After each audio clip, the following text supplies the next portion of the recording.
Indonesia is not just a land of stunning landscapes and biodiversity, but also a mosaic of diverse cultures that hold secrets seldom explored by the outside world. This narrative seeks to uncover 25 of the most unusual and astonishing cultural practices across this vast archipelago, particularly focusing on the unique dynamics of gender and social interactions. Our journey through Indonesia's cultural panorama will shed light on aspects that might appear strange or bewildering to outsiders but are deeply rooted in the local traditions and social mores. In the misty highlands of Sulawesi, the Tanah Toraja community practices a form of hospitality that transcends the conventional. To the Torajans, life is a vast interconnected network where death is as significant as life.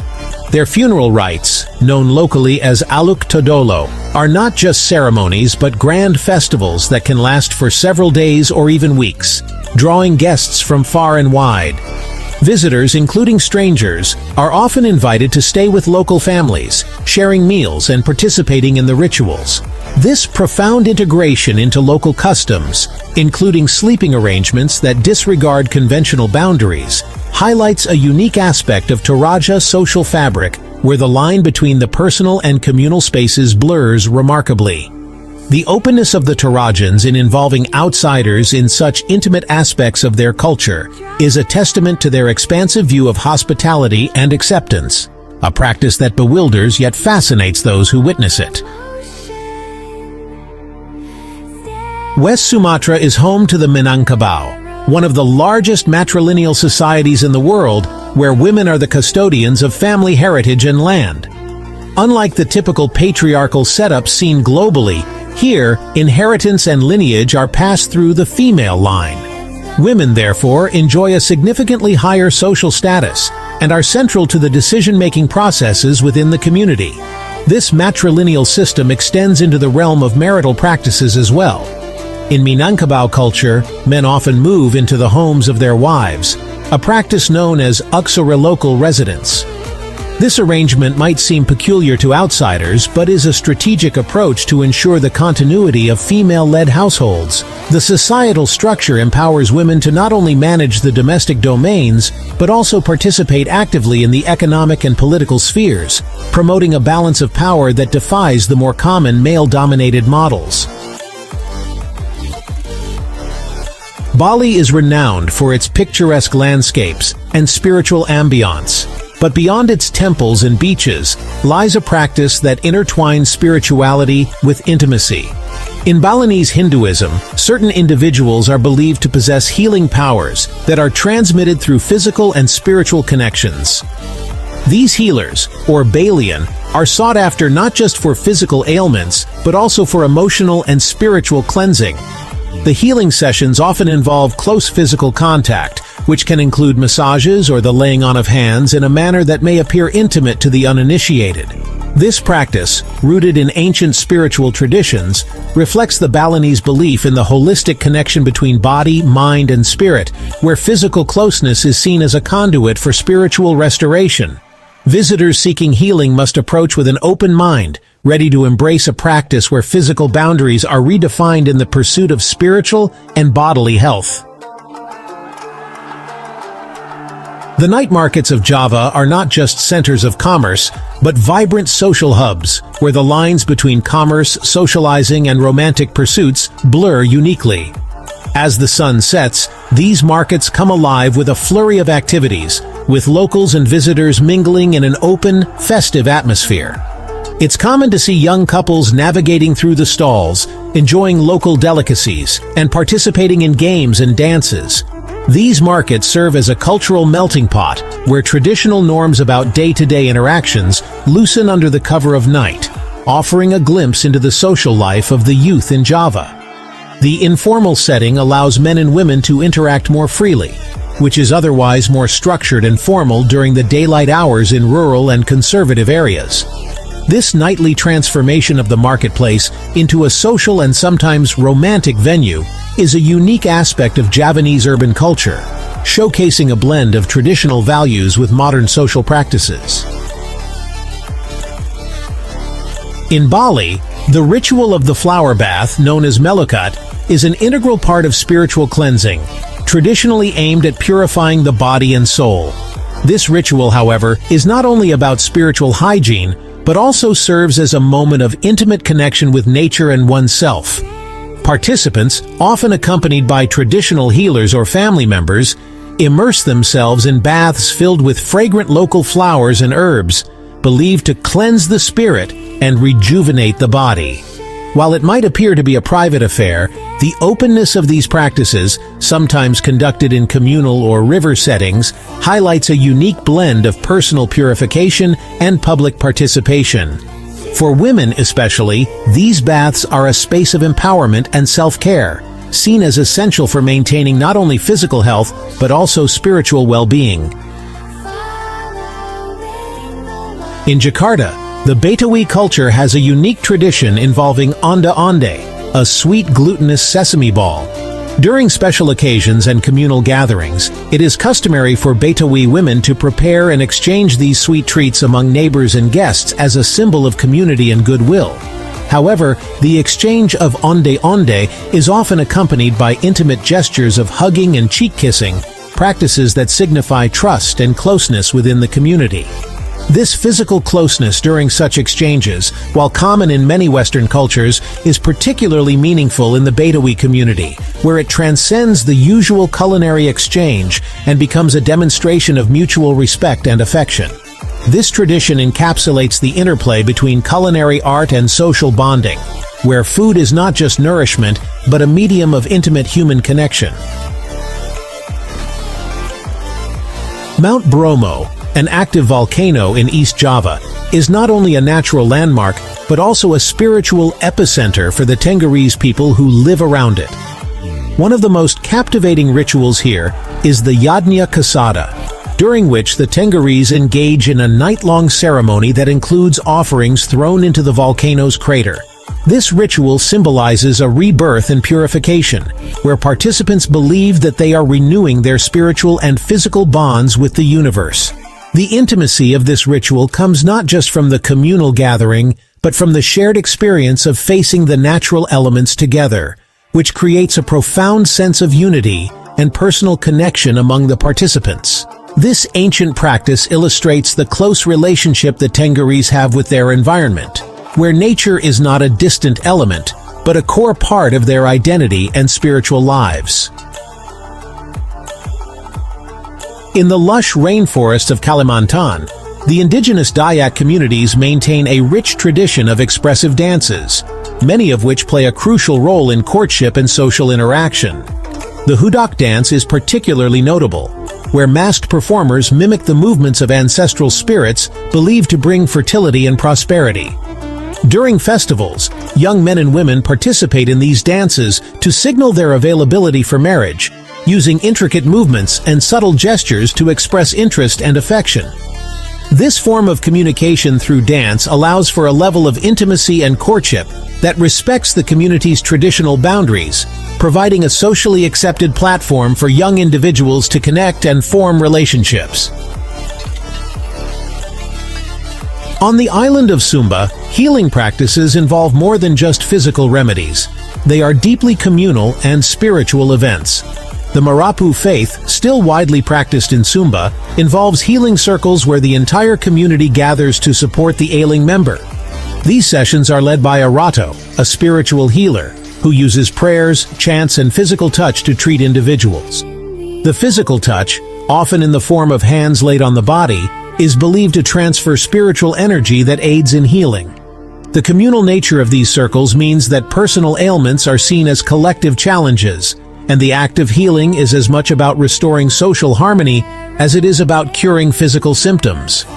This practice not only highlights the community's role in individual health, but also the intimate trust placed in spiritual leaders and fellow community members. In Bali, the sea holds a sacred place in the spiritual and everyday lives of its people. The Melasti ritual, performed at midnight on specific holy days, sees communities from across the island gather at the beach. Dressed in traditional white garb, participants wade into the sea under the moonlight, performing purification rites that involve prayers, music, and sometimes shared silent moments of introspection. This ritual, which emphasizes communal bonding and spiritual cleansing, allows participants to share intimate moments of vulnerability and renewal with the sea as their witness. It's a profound demonstration of how the Balinese people harmonize their spiritual practices with natural elements, creating a deeply personal yet communal experience that reinforces social bonds and cultural identity.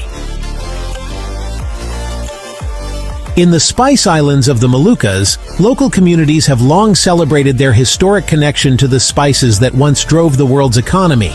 Here, the Pala Nusantara ritual involves a communal feast, where spices like nutmeg and cloves are not only used in cooking, but also in traditional medicines and ceremonial offerings. The elders lead the rituals, passing down ancient recipes and methods to the younger generations, often during communal gatherings that encourage storytelling and sharing of personal experiences. This ritual is not just about preserving culinary heritage, but is a time for older women to connect intimately with younger community members, imparting wisdom through the tactile, aromatic experience of spice preparation. In North Sulawesi, the Minahasa community's tradition of warrior training is a sight to behold. This rigorous training, known as masamper, involves not only physical preparedness, but also spiritual and emotional bonding among the participants. The trainees live together for months, learning ancient martial arts and survival skills under the guidance of community elders. The intimacy of their experience, shared hardships, stories, and triumphs, forges strong bonds that last a lifetime. These warriors, once trained, hold a special place in community ceremonies, representing the strength and unity of their people. Their training process is a powerful reminder of how communal challenges and shared experiences can create deep, intimate bonds among individuals. In the heart of Sumatra, the ancient practice of the Tari Api, or fire dance, is a thrilling display of courage and spiritual cleansing. Performed during special festivals or significant community events, dancers skillfully manipulate flaming objects, incorporating them into powerful choreographies that represent the fight between good and evil. This dance is more than a visual spectacle. It's a communal ritual that brings people together, offering a moment of shared risk and exhilaration. The dancers, often chosen from the community for their spiritual strength and moral integrity, undergo a period of seclusion and meditation before performing, preparing them to handle the flames safely. The intimacy of this preparation involves guidance from elders, forming deep bonds within the group, as they embark on a physical and spiritual journey that culminates in the dance. In Sulawesi, the annual rice harvest is not just an agricultural milestone, but also a cultural and spiritual event. Among some tribes, it is traditional for women to receive intricate tattoos as part of the harvest celebration. These tattoos are not merely decorative, they are laden with cultural significance, believed to enhance fertility and protect against evil spirits. The process of tattooing is intimate and communal, often conducted by elder women of the tribe who pass down patterns that have been in their families for generations. During the tattooing process, stories and wisdom are shared, strengthening the bonds between the different generations of women. This practice showcases the deep connection the community feels with their land and their culture, with the tattoos serving as a lifelong reminder of their heritage and the communal support system they share. The Maluku Islands, with their rich maritime history, are home to traditional boat-making guilds known as kora-kora. These guilds do not just build boats, they forge communities. The construction of a boat is a ritual that involves the entire village, with men working together to craft vessels while sharing techniques, songs, and prayers that have been passed down through the ages. The building process is a profound communal endeavor, where every plank and stitch embodies the collective effort of the community. The intimacy of this craft is evident in the way the knowledge is transmitted, face to face and hand to hand, from the older to the younger members of the guild. The launching of the boat, accompanied by celebrations and blessings, marks a moment of pride and unity for the entire community, reinforcing social ties and collective identity. In Java, the ancient art of wayang kulit, or shadow puppetry, holds a special place in cultural and spiritual life. The puppet masters, known as dalangs, are revered not just for their storytelling skills, but also for their role as spiritual intermediaries. These performances, which can last the whole night, are intricate displays of Javanese philosophy, mythology, and moral lessons. The dalang manipulates the leather puppets behind a lit screen, bringing to life epic tales from the Mahabharata and Ramayana. The intimacy of this art form lies in the transmission of knowledge from master to apprentice, often within family lines, and in the shared experience of the audience who gather to watch, listen, and reflect. The communal aspect is palpable, as viewers are drawn into the spiritual and ethical dimensions of the stories, connecting them deeply to their cultural roots and to each other. On the island of Lombok, natural hot springs are considered sacred sites, believed to possess healing properties for both body and soul. The local Sasak people engage in communal bathing rituals that are both therapeutic and social. These gatherings are not just about physical cleansing, but also serve as important social events where community members reconnect, share news, and strengthen community bonds. The elders lead prayers and chants, invoking blessings for health and prosperity, making these gatherings deeply spiritual. The intimacy of the experience is enhanced by the natural setting, surrounded by lush landscapes where the barriers between nature and humanity seem to dissolve, fostering a unique sense of unity and belonging. In Papua, the tradition of chewing betel nut is more than a social habit. It's a ceremonial gesture of friendship and peace. During community gatherings or important meetings, offering betel nut is a sign of goodwill and respect. The preparation involves wrapping the nut in leaves with lime powder, turning it into a quid that is then shared among participants. This act of sharing is highly symbolic, representing a communal bond and mutual understanding. The ceremony often leads to intimate conversations, where stories, grievances, and wisdom are exchanged openly. This practice not only reinforces social ties, but also serves as a diplomatic tool, smoothing over conflicts and fostering peace within the community. In the rugged volcanic landscapes of Flores, coffee isn't just a morning beverage, it's a cornerstone of community life. The local Manggarai people have developed elaborate coffee ceremonies that serve as both a social and spiritual event. These ceremonies involve the entire community, from the harvesting of coffee beans to the meticulous preparation and shared consumption of the brew. The elders conduct the ceremony, blessing the crop and the community. This communal coffee drinking is often accompanied by discussions of village matters, storytelling, and the passing of ancestral wisdom. The intimacy of these gatherings is evident as they reinforce familial and community bonds, creating a warm atmosphere of inclusion and belonging. On the island of Sumba, weaving is not merely a craft, but a sacred ritual that involves intricate patterns laden with cultural significance. The women of Sumba are custodians of this tradition, where the act of weaving is believed to be a spiritual practice that connects them with their ancestors. These hand-woven textiles, known as ikat, are used in various ceremonies, including marriages, funerals, and rites of passage. The process of weaving is communal, often done in groups where stories, songs, and prayers are shared, making each textile a tapestry of communal life and spiritual beliefs. The intimacy of this tradition is profound, as it binds the community through threads of continuity, history, and art.